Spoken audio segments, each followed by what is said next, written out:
Africa. Oh Africa! How shall I describe you? I begin by referring to the poem Africa My Africa by Abeswe Sejoro. In the last part, the poet says this: Africa my Africa, a land blessed by God Himself. On the day of creation, God threw diamond like stone, gold like rain. He dropped crude oil like rain. Africa my Africa, land of milk and honey. Africa is believed to be the mother continent since it is the oldest inhabited continent on Earth. It is the second largest continent after Asia, bounded by the Mediterranean Sea to the north, the Red Sea to the northeast, the Indian Ocean to the east, and the Atlantic Ocean to the west. It is divided in half almost equally by the equator. It has the unique island countries of Cape Verde, Madagascar, Mauritius, Seychelles, and Comoros. It covers 30.37 million square kilometers of land area, hosting a population of about 1.49 billion people as of 2024. The origin of the name Africa has been greatly disputed by scholars. However, most believe that the name stems from words used by Phoenicians, Greeks, and Romans. The closest origin of the name may be attributed to the following. 1. The Egyptian word Afro-Ike meaning motherland. 2. The Greek word Ephraik meaning without cold. 3. The Latin word Africa meaning sunny. Based on the UN's official statistics, Africa currently has 54 countries, the most than any other continent.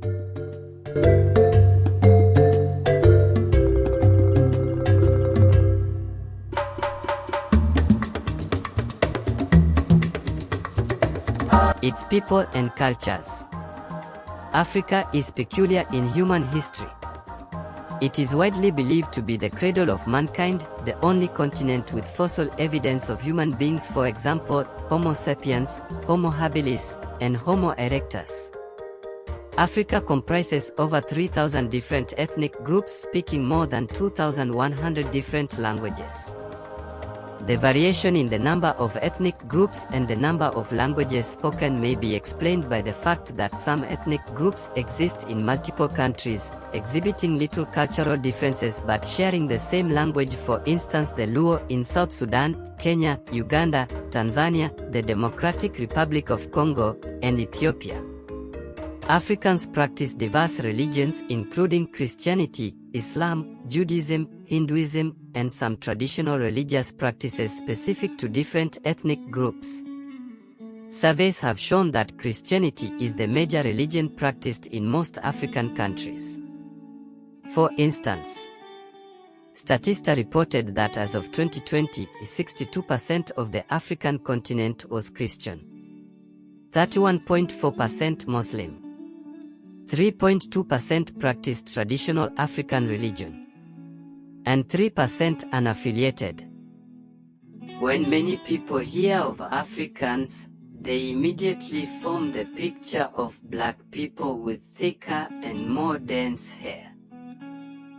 However, Africa has diverse ethnicities. They can be broadly categorized into Kushites, predominantly in the Horn of Africa, Bantus, Nilotes, and other ethnicities such as Arabs, Indians, Jews, and Africans of European ancestry such as the Boers and whites in South Africa, among other minority groups. This diversity makes Africa more beautiful and unique in every sense of the word.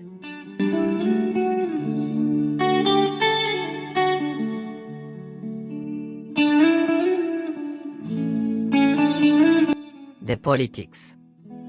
African history and development have been shaped by its political geography. The politics, governance, and leadership in ancient Africa were characterized by kingdoms, especially in West Africa such as the Kingdom of Ghana. Empires, for example, the Songhai Empire, and the Ethiopian Empire, formerly known as Exenim Abyssinia. Chiefdoms, for example, in Eastern and Southern Africa, such as the Tswana Chiefdom. And monarchies such as Swaziland, currently Eswatini. Today, most African countries are democratic states headed by presidents, while some are headed by prime ministers. However, a few African countries have retained their unique ancient structures of government while embracing the modern era civilization. For instance, Eswatini, formerly known as Swaziland, has maintained its absolute monarchy system guided by constitutional provisions and Swazi law and customs. The head of state is the king or Ngwenyama. The second is Lesotho, a country with a population of about 2.3 million people as of June 2024, which is a constitutional monarchy. Under Lesotho's constitution, the king is the head of state but does not actively participate in political activities. The prime minister is the head of government and has executive authority. The third is Morocco, officially called the Kingdom of Morocco, which is in North Africa. Morocco can be described as an official parliamentary constitutional monarchy, whereby the prime minister of Morocco is the head of government and of a multi-party system. Morocco's constitution grants the king extensive powers, where he is both the secular political leader and the commander of the faithful, as a direct descendant of the Prophet Muhammad. The king presides over the Council of Ministers, appoints the prime minister following legislative elections, and also appoints the members of the government on recommendations from the prime minister. Moreover, in Morocco, the king is formally the chief of the military. I will not dwell much on the diverse systems of governance in Africa in this video, but I'll surely make other videos discussing at length the different unique systems of governance, economics, and politics in different African countries. So remember to subscribe to this channel to get more on the same. In addition, if you are an African and your country has some unique systems of government structures or governance, kindly tell me in the comment section.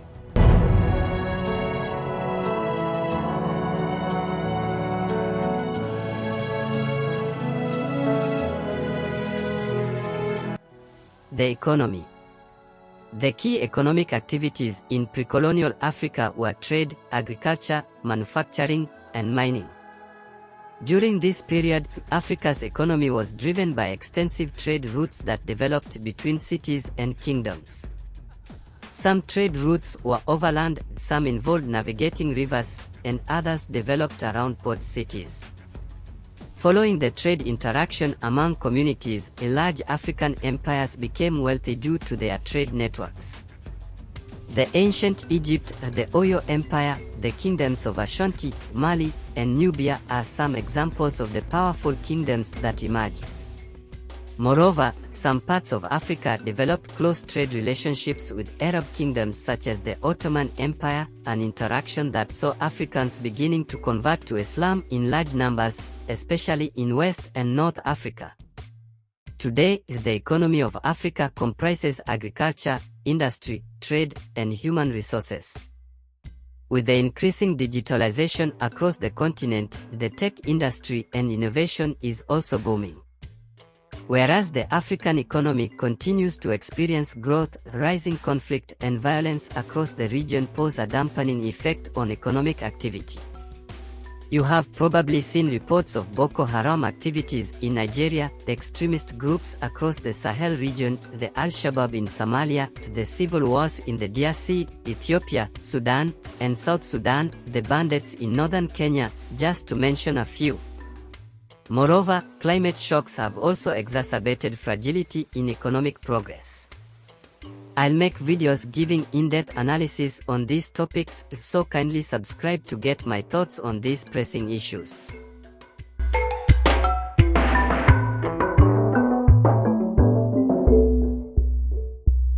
Why is Africa increasingly gaining more attention from world powers? In the 19th century, European countries raced to colonize the African continent, a famous topic in our history lessons, the scramble for and partition of Africa.